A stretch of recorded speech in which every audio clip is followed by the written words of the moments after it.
Good evening. This is Pamela, and you're listening to Watchmen on the Pod. We're going to continue in our book reading, Rome's Responsibility for the Assassination of Abraham Lincoln, with an appendix containing conversations between Abraham Lincoln and Charles Chanakwi. And we are on, I should say, part three. The testimony given on the trial of John H. Surratt clearly convicts two of its priests, Boucar and Lapierre, of being accomplices in the conspiracy, and by implication as clearly convicts the Bishop of Montreal, Bishop Bourget. This testimony was spread before the world, and so must have been known to the Roman Catholic hierarchy. Yet it never called any of these priests to accountability or held them responsible for this crime of the ages. No one of them was ever held to have forfeited his standing or good character in the church on account of his connection with this conspiracy. And so the hierarchy stands before the world today as having given approval to their conduct in this matter. We now come to the trial of John H. Surratt before a civil court. It is not our purpose to go into a general review of the trial, but only to show the interest taken in it by the Roman Catholic priesthood, the animus of the defense toward the government, and the means resorted to make sure of his acquittal. The hand of the Jesuit is everywhere traceable throughout the history of this trial. And by that hand, one of the most important trials that the history of American jurisprudence records was well nigh turned into a farce by the skill and cunning of the defense. The cunning of the Jesuit was exercised in the preparation made in advance to make sure of an acquittal of the accused. The law of Congress, specifying particularly how juries to try cases in the criminal court in the District of Columbia should be secured, and was entirely ignored in some of its most important and essential particulars. Counsel for the defense had been selected with special care. There were three of these, Mr. Merrick and two Bradleys, senior and junior. Of these, only one, Mr. Merrick, was a member of the Roman Catholic Church. The Bradleys were Episcopalians, and their political sympathies hostile to the government and in full sympathy with its enemies and with the assassins. When the jury that had been drawn for this trial was challenged by the prosecution, and good reason shown for its rejection, the counsel for the defense made a most vigorous, earnest, and persistent effort to prevent its being set aside by the court. It is evident that they must have had a special reason for being so urgent for its retention, as the failure of the officers whose duty it was to secure his jury to observe the requirements of the law was made so apparent that it could not be controverted.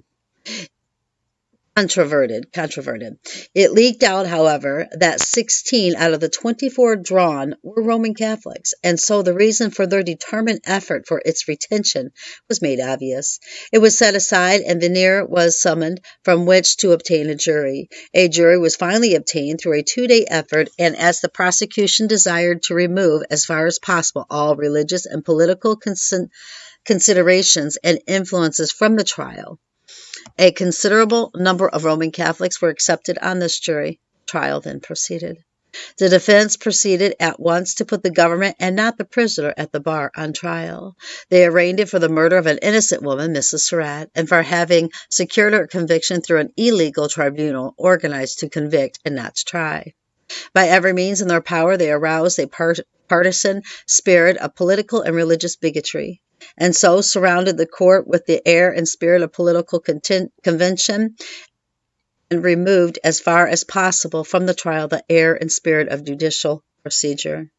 The result was a hung jury. The author was informed by a very intelligent man who took a prominent part in this trial that, meeting one of the jurors who appeared to be a very frank and intelligent man on the day after the trial, he'd asked him if he felt free to tell how the jury stood. He replied that they were very nearly equally divided for conviction and acquittal. He then asked if they did not think that he was proven guilty. "Oh, yes," he replied. "We thought he was proven guilty. We thought his conviction would be a triumph for the radicals, and we thought that the hanging of his mother was about enough." A most noteworthy fact in connection with this trial, as bearing upon the subject of our investigation, was the deep interest manifested by the Roman Catholic priesthood of Washington in this trial and their sympathy with the accused. There was scarcely a day during the trial but one or more of them was found in the courtroom. And they also made it manifest that they were there in behalf of the prisoner at the bar, and that they were ready to aid in his defense. Very apparent. Whenever the prosecution brought a witness on the stand whose testimony was particularly damaging to the accused, a witness was always found to rebut his testimony and was always a member of the Roman Catholic Church. It was also a very significant fact that no one of all these witnesses was able to pass the ordeal of Judge Pierrepont's cross-examination unscathed. It looked as though the task of these priests was to aid the prisoner's counsel by finding the witnesses that they needed and stuffing them with the needed testimony. It was thus made manifest during the trial on more than one occasion that witnesses had been hunted up and furnished with a testimony to meet the requirements of the case. It is worthy of note that whenever the prosecution thought it important to rebut any testimony, a witness was always promptly found for them and was always a Catholic. The manner of these witnesses in testifying and the fact that they could never stand the test of Judge Pierrepont's searching cross-examination justly gave rise to the suspicion that they had been suborned and was delivering a cooked-up testimony. And these facts gave rise to the suspicion that it was the special business of someone to find and stuff the witnesses for the occasion. John H. Surratt had been a student at St. Mary's College for a year or two at the breaking out of the war. He had commenced a collegiate course, having the priesthood in view. His sympathies were so strongly with the South that he left the college, gave up his priestly aspirations, and engaged actively in the secret service of the Confederate government. As a student, he was very popular at the college and seemed to have won the favor of the president and the faculty. The summer vacation at the college occurred during the progress of the trial, and the president took occasion to spend a day in the courtroom and sat all day at the side of the prisoner in the dock. His presence there was no doubt intended to have its effect on the Roman Catholic members of the jury. It was as much as to say, "You see which side I am on." Many of the students of that college took occasion to visit their former fellow student during the trial, and always manifested their sympathy for him by the warmest friendly greetings, taking their places at his side. How different was their treatment of his and their fellow student L.J. Wickman, who has also had the priesthood in view, but finding himself unable to continue at college, turned aside temporarily to replenish his pecuniary resources. He first found employment as a teacher in the Roman Catholic schools in the city of Washington, but finding a more lucrative position in one of the government offices in the military department, he resigned his position as teacher and became a clerk under General Hoffman, who was Commissary General of Prisoners.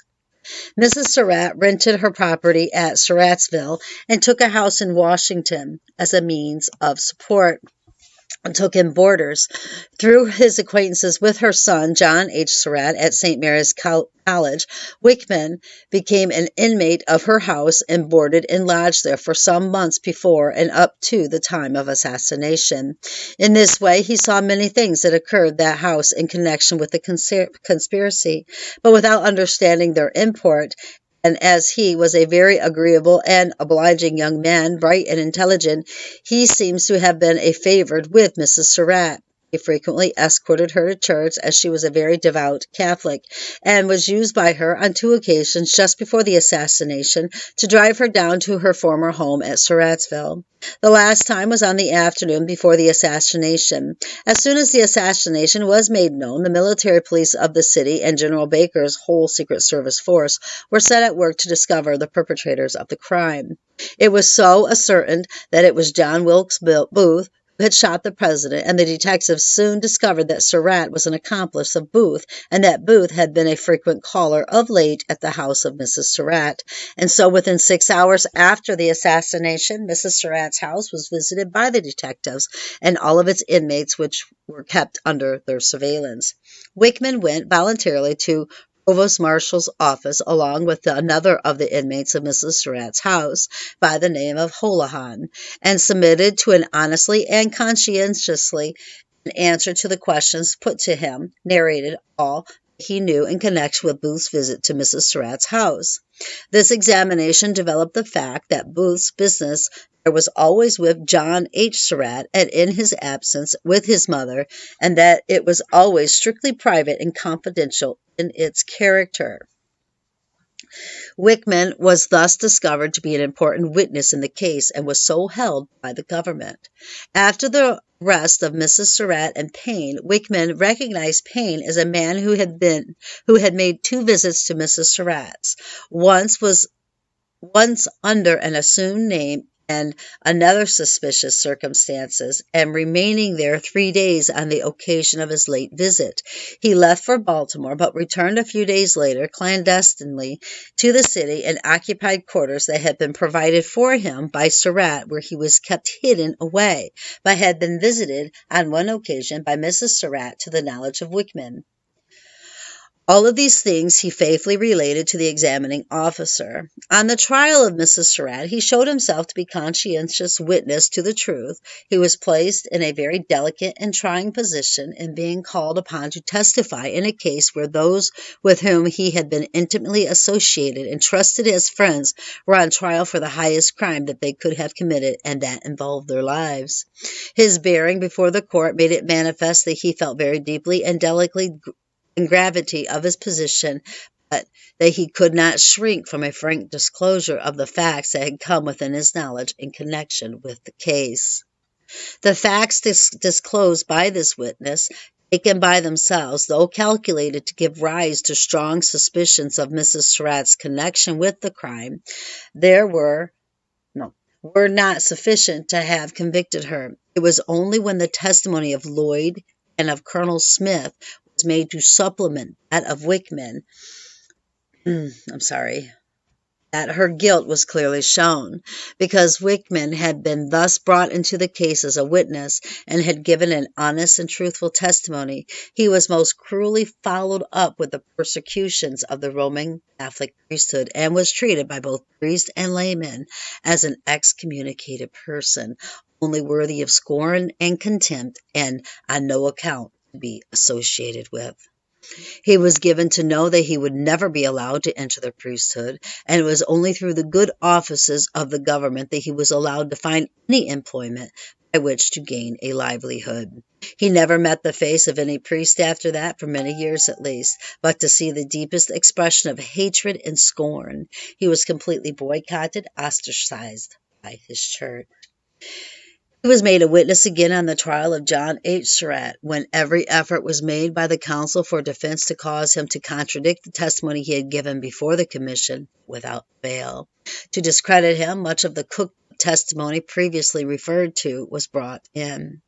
In this effort also they were foiled. He was badgered on the witness stand for 2 whole days and treated with the most scornful contempt by the counsel for the defense. He was branded by them as a perjured witness, although they had been unable to impeach him by the methods known to the law.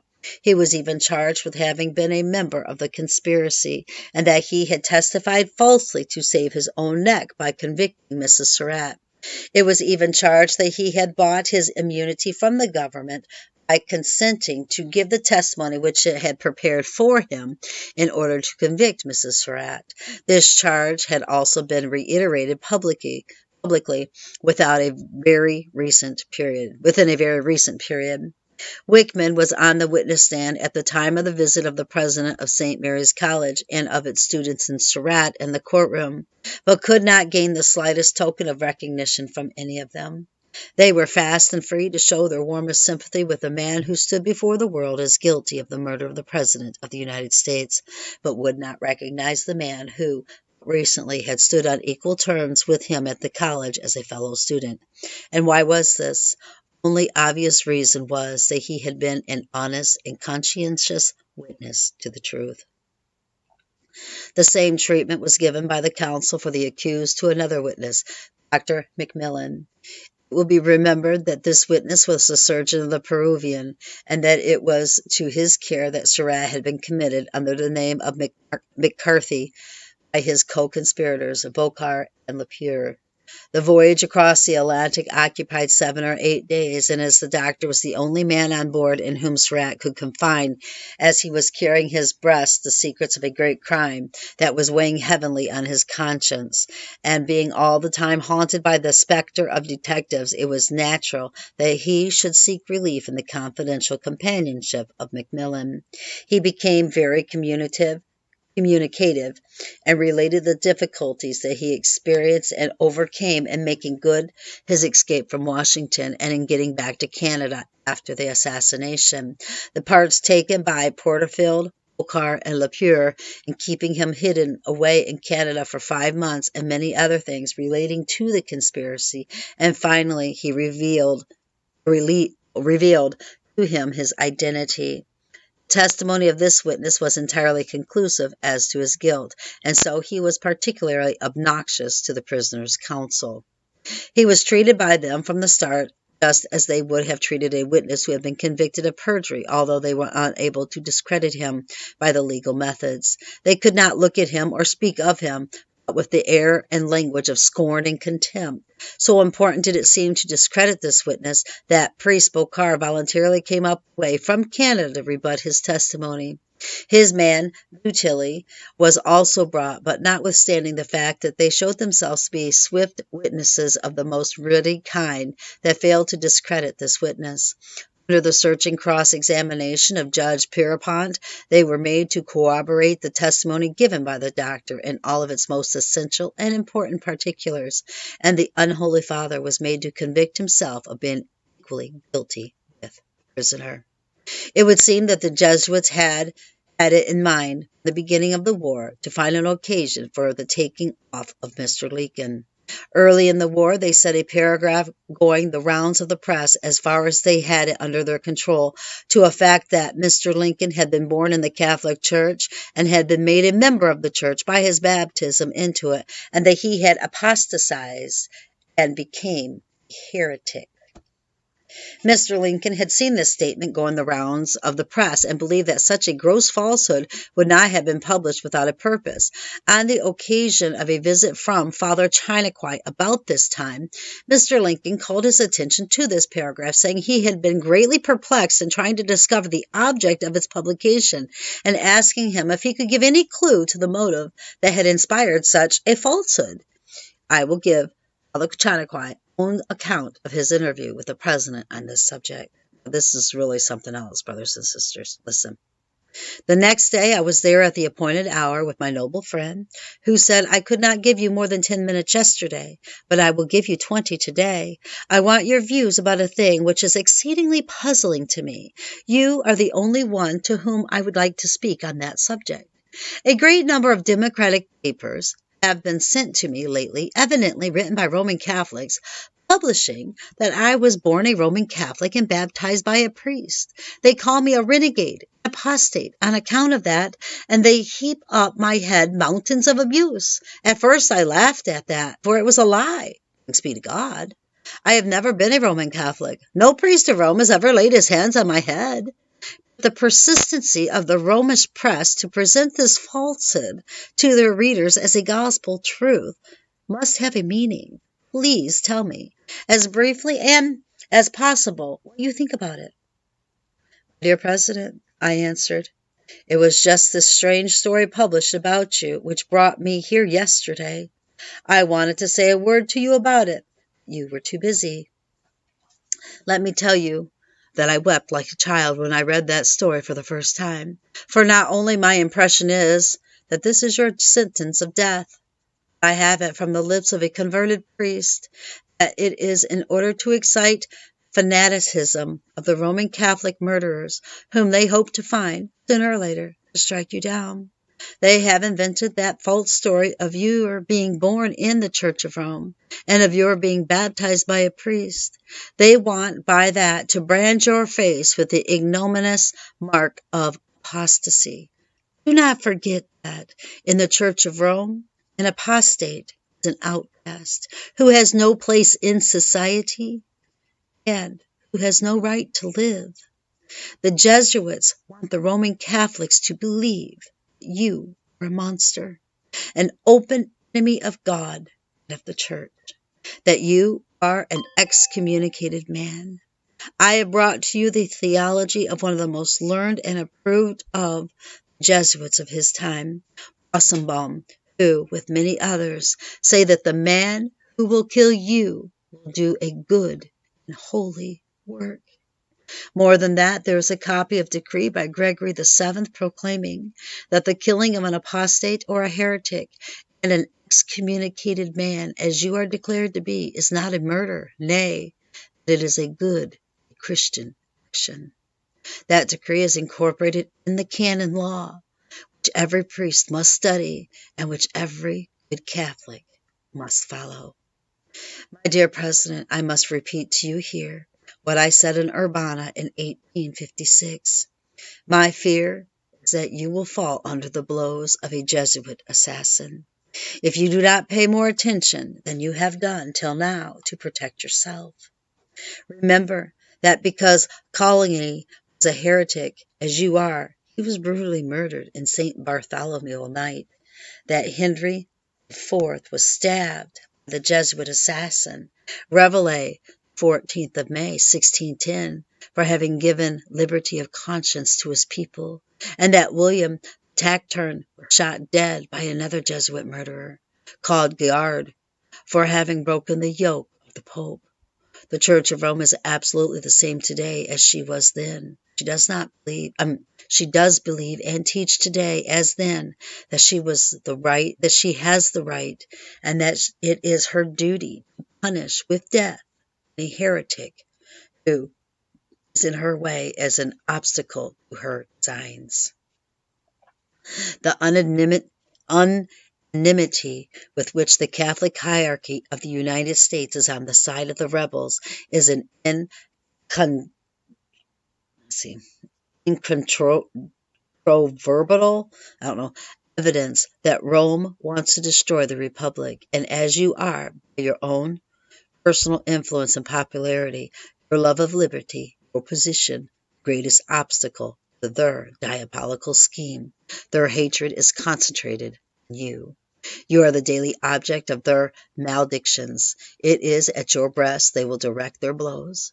Blood chills in my veins when I contemplate the day, which may come sooner or later, when Rome will add to all her other iniquities the murder of Abraham Lincoln. The charge that Rome was responsible for the assassination of Abraham Lincoln was first made, so far as I am advised, by Father Chinaquai. And I was founded not only on the facts which I have given here, but the facts that came to him as a result of his own personal research. His charge is distinctively and explicitly made in this book, entitled 50 Years in the Church. He there shows that Mr. Lincoln had incurred deadly enmity of the Jesuits by foiling and disappointing them in an effort that they made to convict Charles Chinaquai of a crime of which they had falsely accused him, and which they had succeeded in convicting him, which not only have ruined his reputation, but would have secured his incarceration in prison. Mr. Lincoln defended Father Chinaquai, being furnished, apparently by a special providence, with evidence that revealed their wicked conspiracy to destroy him, and convicted them of perjury. He was able triumphantly to defeat their wicked scheme, and gave them such a scathing as made them tremble with rage and slink away with vows of vengeance in their hearts. Father Chinaquai, in making his warm acknowledgments to Mr. Lincoln, could not refrain from shedding tears.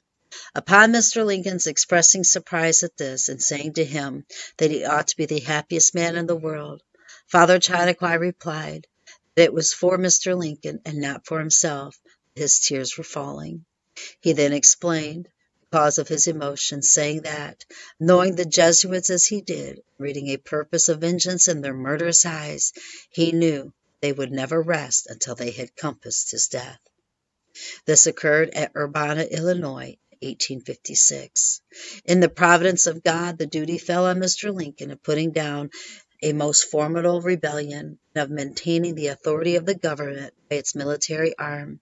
And Father Chinaquai, realizing that a state of war afforded the Jesuits the opportunity that they sought, to at once wreak their vengeance on personal account and give a stab at the life of the government, made 3 different visits to the president during his administration to give him warning of his danger and to put him on his guard.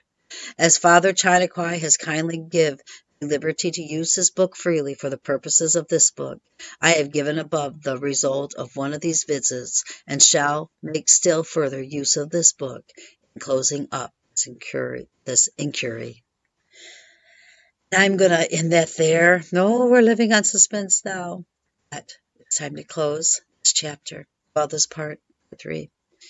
I really do suggest, if you can, please search a YouTube channel. I did absolutely read Father Chinakwai's book. I cried through a lot of it. I can't help it. I never knew the Catholic Church was like this. I never knew the Catholic Church was never a Christian church. When I went to Rome, it opened my eyes to a lot of things. And then after I went to Rome is when he put Charles Chinakwai in my path and I read it. And I have a couple other books. My heart broke. I'll be honest. I hated Rome. I hated the Vatican. I absolutely detested it. I did not like it there. I felt like there was a dark cloud moving with me. I hated it. Now I understand. I do. So anyway, take this to the Lord in prayer. Ask him to give you wisdom. Ask him to give you discernment. Keep your eyes on Jesus, brothers and sisters. Your nose in the book, which is the Word of God. And in that Word of God on the tablets of your hearts, so you will not sin against God or be deceived. Till next time, I love you all so very much. Bye-bye.